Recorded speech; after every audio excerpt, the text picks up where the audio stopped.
श्री गणेशाय नमः. अवधूत चिंतन. श्री गुरुदेव दत्त. श्री स्वामी समर्थ. जय जय स्वामी समर्थ.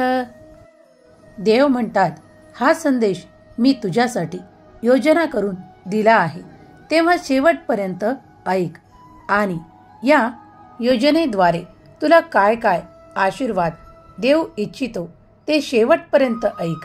येणाऱ्या नवीन वर्षात सुख, संपत्ती, वैभव प्राप्त होईल. तुम्ही जी काही काळजी करत आहात ती आता तुम्हाला पुढील काळात करावी लागणार नाही. विश्वासाने संदेश शेवटपर्यंत जो कोणी ऐकेल त्याला देवांचे ते अद्भुत चमत्कार प्राप्त होतील. देव त्यांच्यासाठी ते सुख, आरोग्य, आनंद पाठवतात. ते घेण्यासाठी तुम्ही तयार आहात? देव तुम्हाला प्रश्न करतात, जर तू या क्षणाला तयार असशील तर ते आता येणाऱ्या पुढील हप्त्यात तुझ्याकडे सुख, समाधान, आनंद, वैभव येत आहे. तू ज्यासाठी आतापर्यंत खूप काही प्रयत्न केले आहेत, जे कार्य तुझे आतापर्यंत होत नव्हते ते देखील या दिवसांमध्ये पूर्ण होताना तू पाहू शकशील. बाळा, मी तुझ्यावर खूप प्रेम करतो आणि तुला आनंदात, हसत खेळत ठेवू इच्छितो. देव म्हणतात, मागील या जाणाऱ्या वर्षात काय गेले, आज तुझ्याकडे काय आहे आणि काय होणार आहे या काळजीत थांबू नकोस. माझ्यासोबत पुढे चालत राहा, कारण मी तुझ्यासाठी तुला ते आशीर्वाद देण्यासाठी इथे उपस्थित आहे.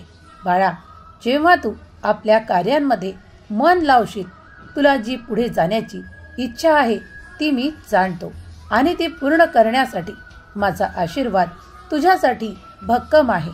तुला ते सुख, ते आशीर्वाद प्राप्त होतील, कारण तू माझा प्रिय बाळ आहेस. तू माझ्यावर संपूर्णपणे श्रद्धा ठेवून आहेस, तेव्हा मीही तुला ते आशीर्वाद द्यायला इथे उपस्थित आहे. तुझ्या मनात जी काही इच्छा आहे ती माझ्या पुढे प्रगट कर, मी ती त्वरितच पूर्ण करेल. विश्वास ठेव. तू ज्या श्रद्धेने माझ्यापर्यंत आला आहेस त्याच इच्छेने ते माग, मी त्वरित पूर्ण करेल. विश्वास ठेव. देव प्रत्यक्षात आज तुमच्याशी संवाद साधत आहेत. तेव्हा देवाकडे तुम्ही जी काही इच्छा करता ती मोठ्या प्रमाणात करा. देवाला तुमच्या इच्छेच्याही पलीकडे तुम्हाला काही द्यायचे आहे हे तुम्ही लक्षात घ्या. देवांजवळ मागताना ते सर्व काही मागा जे तुम्हाला आज अशक्य वाटत आहे, कारण देवांचे आशीर्वाद आणि देवांच्या लीला अफाट आहेत. देवांजवळ ती अफाट शक्ती आहे, ज्यामुळे तुम्ही जे साध्य करू शकत नाही ते देव तुम्हाला साध्य करून देऊ शकतात. तेव्हा मागताना देवाकडे हे मागा, देवा, जर मी त्या कार्याकडे वळू इच्छितो तर ती तुझीच इच्छा आहे. मला ते मोठे आशीर्वाद हवे आहेत. देवा, मला ते सर्व काही हवे आहे. तेव्हा देवही तुम्हाला ते आशीर्वाद देऊ इच्छितात. मग पुढे जा आणि ते आनंदाने स्वीकार करा, कारण देवानी ते तुमच्यासाठीच राखीव ठेवले आहे. देव म्हणतात, बाळा, तुला काहीही मिळताना जर माझे संकेत प्राप्त होत असतील तर तो प्रत्यक्षात देवाचा आशीर्वाद आहे. त्याला आनंदाने स्वीकार कर. आणि जेव्हा तुझ्या कार्यात खूप काहीदा विघ्न येतात आणि तू त्या कार्यापासून दूर केला जातो, तर लक्षात घे की ते कार्य तुझ्यासाठी नाही. तुझ्यासाठी ते कार्य आहे जी मी योजना करत आहे. देव म्हणतात, माझे विचार तुझ्यासाठी खूप मोठे आहेत आणि माझा आशीर्वाद देखील. तुम्ही ज्या गोष्टींना आज अशक्य मानत आहात, तुम्ही प्रगती करताना खूप काही विचारात आहात की ते मी प्राप्त करण्याच्या योग्य आहे का, मला ते झेपेल का, या विचारात वेळ घालवू नका. देव म्हणतात, तुला जी संधी दिली आहे ती तुझ्यासाठीच आहे. ते नियोजन देवाचे आहे. यात नकारार्थी विचार करू नकोस, कारण तुम्हाला जे हवे आहे ते तुम्हाला तुमचे कार्य करताना तुमच्या मार्गात प्राप्त होणार आहे. तेव्हा कार्यांपासून मागे वळू नका. जो गेलेला काळ तुम्ही काही नकारात्मकतेत घालवला त्याला वारंवार आठवू नका, कारण पुढे तुमच्यासाठी देवांची खूप मोठी योजना कार्य करत आहे आणि तुम्हाला ते सुख, ते आनंद प्राप्त करायचे आहे. तर तुम्हाला पुढे वाटचाल सुरू ठेवावी लागेल. त्या दिशेने ते सुख, ते आनंद तुम्हाला देव पाठवू इच्छितात. तुम्ही तयार आहात? आज देवाने तुमची निवड केली आहे. त्या जगभरात पसरलेल्या अनेक लोकांमधून गुपित संदेश सांगण्यासाठी तुमची निवड करण्यात आली आहे. तुम्ही भाग्यशाली आहात. तुमचे भाग्य बदलणार आहे.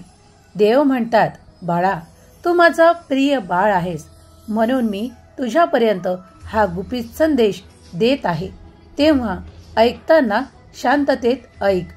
तुला येणाऱ्या काळात ती सुख, ती समृद्धी आणि ते वैभव प्राप्त होणार आहे. तुझे दिव्य आणि तुझे अलौकिक वाढणार आहे. तुम्ही जे काही कार्य करता त्यात तुम्ही अधिक प्रयत्न करा, अशी देव तुम्हाला आज्ञा करतात. देव म्हणतात, तू जेव्हा त्या कार्यात थोडे अधिक मन लावून प्रयत्न करशील तेव्हा ते भरघोस यश मी तुला देईन. आज जे तुझ्यासाठी तुला खूप काही पडद्या आड वाटत आहे ते आशीर्वाद आणि ते चमत्काराच्या रूपात तुला पुढील काळात प्राप्त होणार आहे. विश्वासाने पुढे ये. देव म्हणतात, पुढील काळात तुला खूप काही संधी अशा देण्यात येतील ज्यांचा आज तू विचार देखील केला नाही. बाळा, येणारा काळ तुझ्यासाठी खूप काही निवडून दिलेला आहे. त्यात तुमच्यासाठी त्या संधी आहेत ज्याचे तुम्ही सोने करू शकता. तुम्ही फक्त प्रयत्न करा. देव तुम्हाला आशीर्वादित करत आहेत. तेव्हा तुमच्याकडे ते समृद्धीचे वारे वाहणार आहे ज्यासाठी तुम्ही ते प्रयत्न करत आहात. तुम्ही देवाचे प्रिय बाळ आहात. तुम्ही श्रद्धेने हा संदेश ऐकत आहात. तेव्हा या संदेशावर संपूर्ण विश्वास ठेवा. देवांवर आणि देवांच्या चमत्कारांवर देखील विश्वास ठेवा, कारण कधीही कुणासाठी ते चमत्कार चालून येतील हे तर देवच जाणतात. देवाच्या लीला अफाट आणि खूप काही अशा आहेत ज्या आपल्या सर्वसाधारण मनुष्याच्या पलीकडे त्यांचे आशीर्वाद आणि त्यांच्या लीला आहेत. देव तुम्हाला आज सांगत आहेत की त्या लीलांचा तू एक भाग बनत आहेस. देव म्हणतात, अरे बाळा, तुझ्यासोबत माझी अशी लीला होणार आहे ज्यात तू ते सुख, ते आनंद आणि ते ऐश्वर्य खूप काही लवकर काळात प्राप्त करणार आहेस. कारण तुझी सच्चाई आणि तुझी खरी भक्ती पाहून मी प्रसन्न आहे. तुझ्यात ते काही द्वेष नाहीत जे इतर लोक द्वेष पसरवतात. तुझ्यात ते काही गुण नाहीत जे दुसऱ्यांना खाली लेखतात. तू तर माझा प्रिय बाळ आहेस. तू सर्वांठाई सर्वांना समान मानतोस. तू जेव्हा या जगात वावरतोस तेव्हा तू खूप काही भेदाभेद करत नाहीस. तेव्हा तू माझा प्रिय बाळ आहेस. जे कोणी या भगवंताने निर्माण केलेल्या या सृष्टीत, या परमेश्वराच्या सृष्टीत सर्वांना समान मानून सर्वांना समान वागणूक देऊ शकतो त्यावर माझी विशेष प्रीती असते. जो कोणी भेदाभेद करतो, कुणाला खाली लेखणे, कुणाचा अपमान करणे, त्यासाठी मी प्रसन्न होत नाही. जेव्हा तुम्ही तुमच्या कर्मात चांगले कर्म करता तेव्हा मी तुमच्यावर प्रसन्न होतो आणि माझ्या आशीर्वादांचा वर्षाव करतो. त्याचप्रमाणे तूही माझा तो बाळ आहेस जो सर्वांना समान वागवतोस, सर्वांवर प्रेम करतोस, आपल्या नात्यांमध्ये ते प्रेम निर्माण करतोस, आपल्या नात्यांकडून ते अपेक्षा न ठेवता देत जातो. देव म्हणतात, जो देणे जाणतो त्यालाच मी माझा आशीर्वाद देतो. देव म्हणतात, जो कोणी फक्त घेणे जाणतो तो कधीही सर्वांचा प्रिय असू शकत नाही. तेव्हा लक्षात घ्या, देणे शिका बाळांनो, तुम्ही जेव्हा द्यायला शिकाल, जर ते प्रेम असले आणि तो सन्मान जरी असला तरी ते योग्य ठरेल. कारण जेव्हा तुम्ही तुमच्या कृतीत खूप काही चांगले आणता तेव्हा ईश्वरही तुमच्यावर तो आशीर्वाद देऊ इच्छितात. तुमच्यावर ईश्वर प्रसन्न होतात आणि त्या आशीर्वादांचा, त्या चमत्कारांचा वर्षाव तुमच्यावर होऊन तुमचे जीवन अगदी पुढील स्तरावर जायला तयार होते.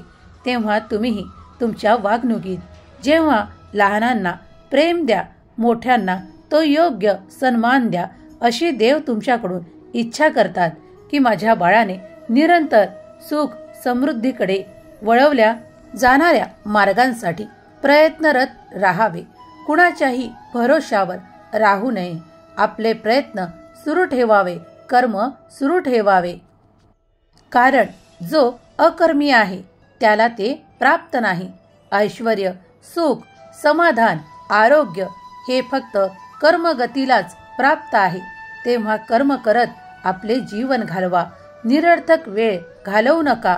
आपल्या कर्मातून ते सिद्ध करण्याचा एक प्रयत्न जरी कराल तरी देव तुमच्याकडे ती भरभराट, ते ऐश्वर्य, ते आनंद पाठवू इच्छितात. कारण जो प्रयत्न करतो त्याच्याच पाठी देव उभा असतो. देव म्हणतात, बाळा, काळजी करणे थांब.